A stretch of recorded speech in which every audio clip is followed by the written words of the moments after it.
You will hear a number of different recordings, and you will have to answer questions on what you hear. There will be time for you to read the instructions and questions, and you will have a chance to check your work. All the recordings will be played once only. Write all your answers in the listening question booklet. At the end of the test, you will be given 10 minutes to transfer your answers to an answer sheet. You will hear a woman telephoning a travel agent to book a holiday. First, you have some time to look at questions 1 to 7.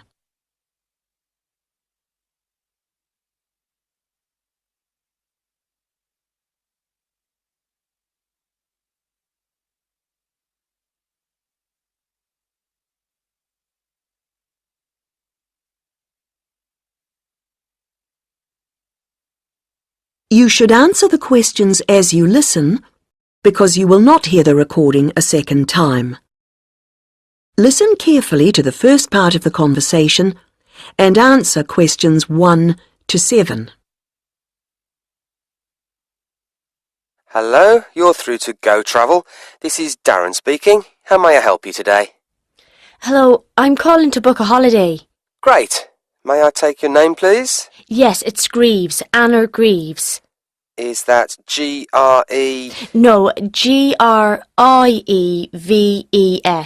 and Anna is with double N. Right. Thank you, Anna. Now, we're delighted you've called us. Can I ask where you heard about us? It was your advertisement in one of the magazines.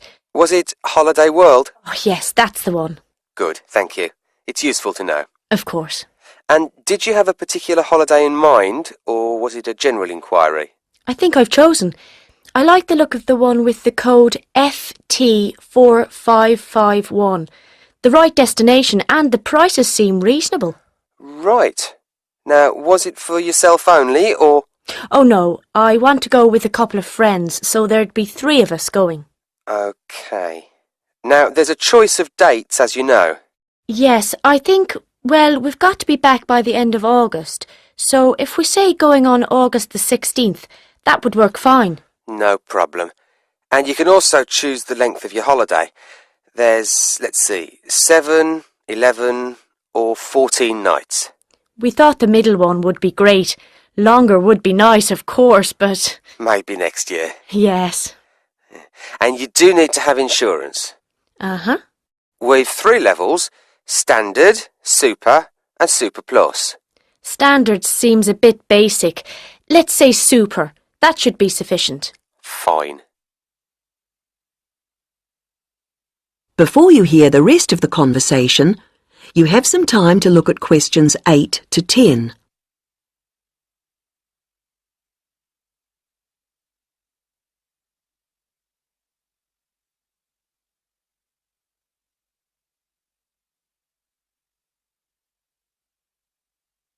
Now listen and answer questions 8 to 10. Well, that's all good so far, and the availability's OK.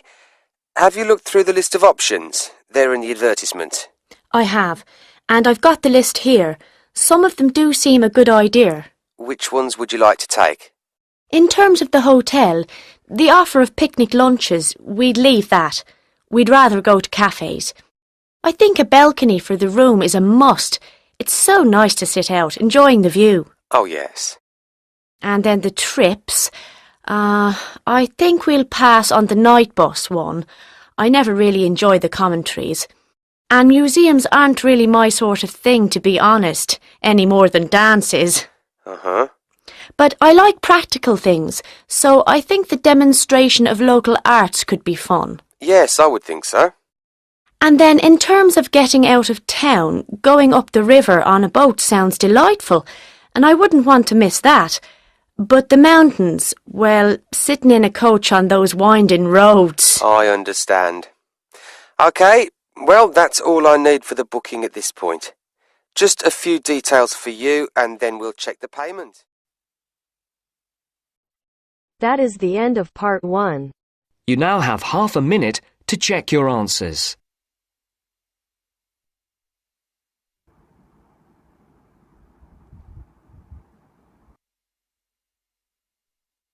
Now turns to Part 2. Part 2.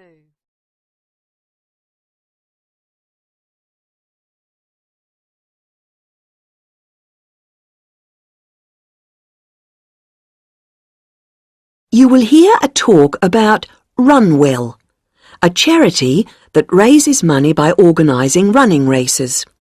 First, you have some time to look at questions 11 to 17.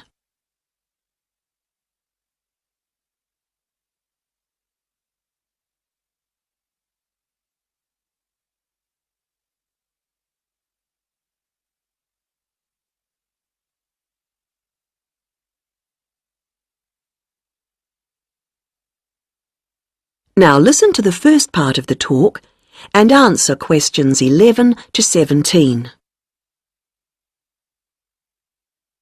I'm very pleased to have this opportunity to tell you something about the Run Well charity and the work we do. I'll give a brief overview of what we do, and I hope you may be able to help, and then there'll be time for questions at the end. Runwell's founder, Mike Hughes, took up long-distance running in 1987, raising money by doing sponsored half marathons, and in 1992 established the charity as we know it today. By 1997, the runs were being filmed by local TV, and today they appear on national TV every year. All the funds collected by Runwell go to the hospital, with the idea that those fit enough to run use their energy to assist the provision of people who are unwell for whatever reason. Now, if you want to race, and I assume that's why many of you are here, let me explain a couple of the basics. Races are run by teams, so you need to form and register a team. What you wear to run in is up to you, and I know some teams come up with some pretty wacky ideas. We have a standard design for your numbers, which we ask you to reproduce. So you make them up according to that standard. We don't want to spend valuable funds on doing that ourselves. Now, the race is run as a kind of relay, so while you won't actually compete side by side, we do recommend that you train as a group. This helps to optimise performance and build team spirit. It will also give you a fair idea of how much you need to eat and drink over the race distance. This is clearly essential for an effective performance, so please make sure you come along to the race with sufficient food and drink. Again, we don't spend money on providing that, but you do need to keep yourself going for the 20-kilometre course. The course goes through the town, then out through Highfield Park, concluding in the main square, where the applauding spectators will be ready to greet you. There are many different prizes, including oldest runner, youngest runner, team with the most sponsorship, team with the best costume. That one's donated by Zoom Fashions. The Mayor will introduce the Minister for Health, who will hand over each prize to the winners, and then the hospital president will make a short speech. Before you hear the rest of the talk, you have some time to look at questions 18 to 20.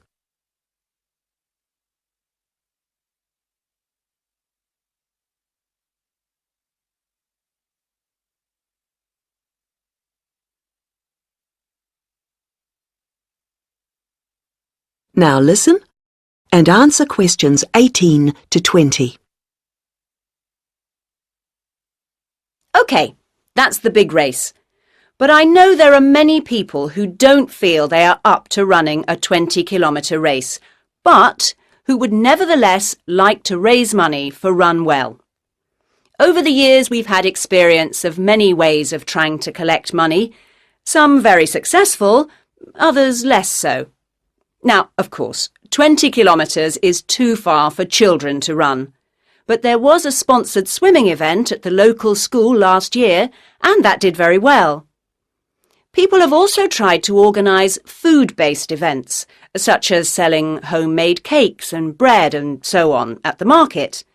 And there was a large picnic arranged in 4 bright gardens, although these events failed to justify the efforts put into them, though I'm sure they were very tasty.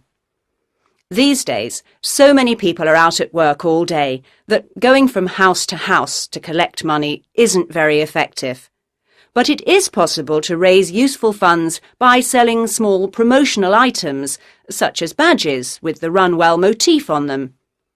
We're currently checking to see if postcards, perhaps showing the race's winners each year, might also be a good idea or not.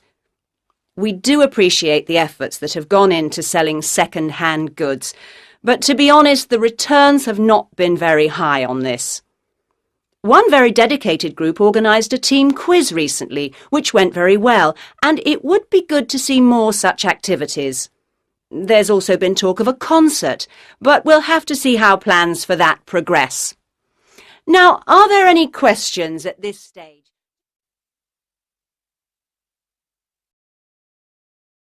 That is the end of part 2. You now have half a minute to check your answers.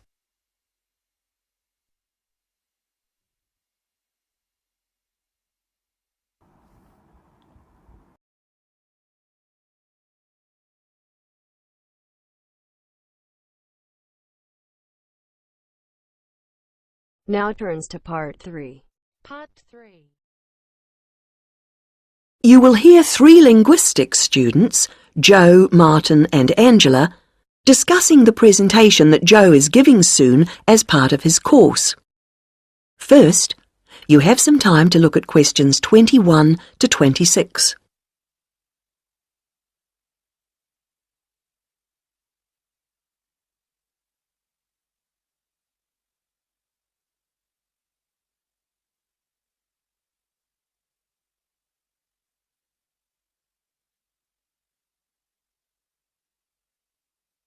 Now listen to the first part of the conversation and answer questions 21 to 26. Hi, Martin. Hi, Angela. Hi, Joe. Yeah, hi Joe.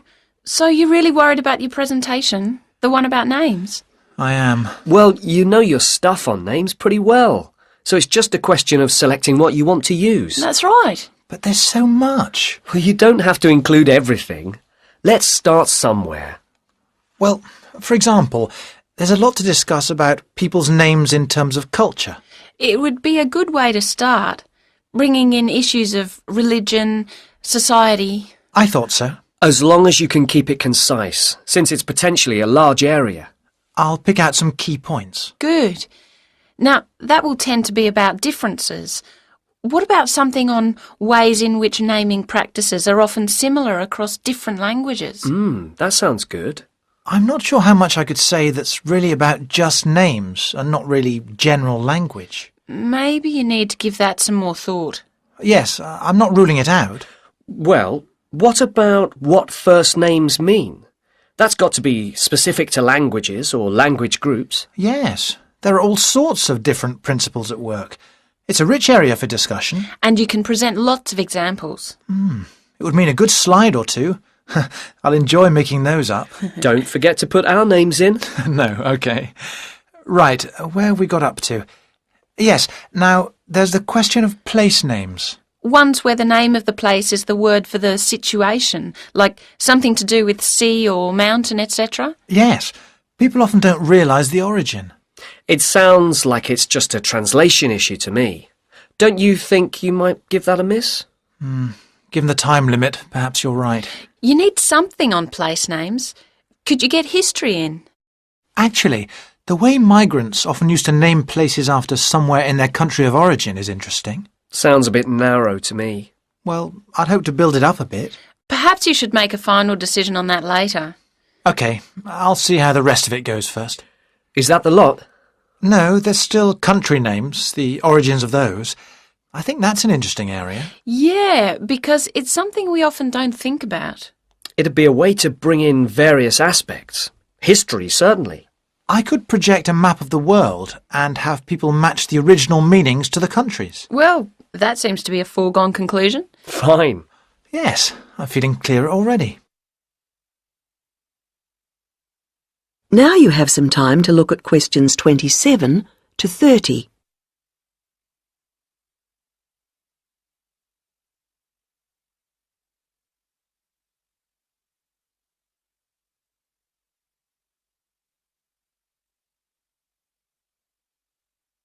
Now listen to the rest of the conversation and answer questions 27 to 30. You know, there's another aspect that I think I'll cover. Yes? Brand names. Isn't that more to do with business studies? Well, international companies are finding it increasingly important to have brand names that can be used in many different countries. Oh, so they can advertise the same product everywhere? Yes, and it seems that brand names are very special in our brains. How so? Well, there was a research study recently, carried out on a group of about 50 students. They showed them 108 words, and the students had to say whether they recognised them as real words or not. The list included, all mixed up, ordinary nouns, brand names and meaningless words, and they were shown all the words quickly. And the brand names seemed to be recognised strongly and in the emotional right-hand side of the brain. It was interesting that the brand names were recognised more readily if they were displayed in capital letters rather than lowercase, something which doesn't apply to normal words. How strange. What else did the researchers find out? Of course, it's a relatively small study, but they suspect that other visual features are at play, and so that, for example, colour has a major effect in helping us to store brand names in a special way in our brains. I suppose that's logical. But what do they mean by a special way? I'm not saying I understood everything about this study, Of course not. but they seem to be saying that the power of brand names is that they conjure up a range of associations inside our brains, more so than ordinary words or names do. I guess this is great news for international companies. Potentially, certainly, though exactly what they do...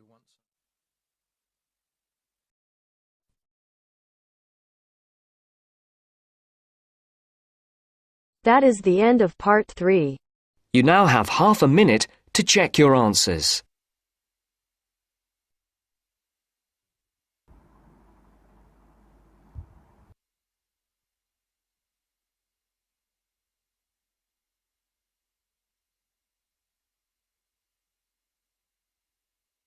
Now turns to part 4. Part 4.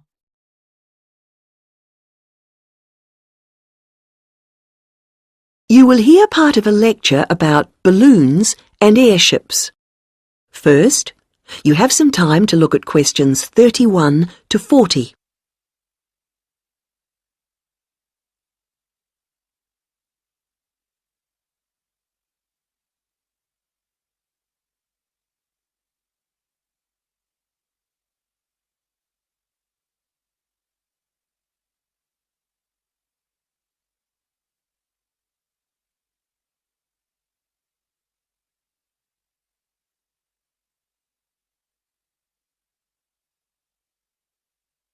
Now listen to the lecture and answer questions 31 to 40. Now, balloons and airships are worth consideration because while on the one hand they represent humans' first successes at air flight, after centuries of less than successful theory and experimentation, they also, on the other hand, continue to be used today. We may have appeared to have moved on to jet planes and space rockets, but you can still see these more primitive flyers in the skies. OK, gas balloons first. France saw the first balloon flight in 1783, and this began a process of development. By 1862, in the Civil War in the United States, we find Thaddeus Lowe replacing spies with balloons to go behind enemy lines. The success of this led to the continued use of balloons in peacetime, and they were employed in the creation of maps. And such applications continue to this day, with balloons assisting in increasing our knowledge and understanding of the world we live in. Unmanned balloons are still widely used to collect data to inform scientific research of various kinds. You'd be surprised at how much they contribute. All sorts of instruments can be mounted in a balloon, and ongoing investigations into climate benefit from the information that can be gathered from a flight. Well, that's gas balloons. Now, the increase in the popularity of ballooning as a sport or leisure activity has been mainly due to the development of the modern hot air balloon, being cheaper and safer than the gas balloon. Heating air, rather than using potentially explosive gas, is what makes these rise, although the process doesn't generate as much lift as with gas balloons.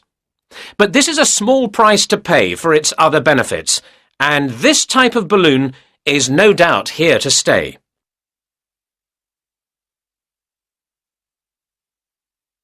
Airships are also fairly old in their origins.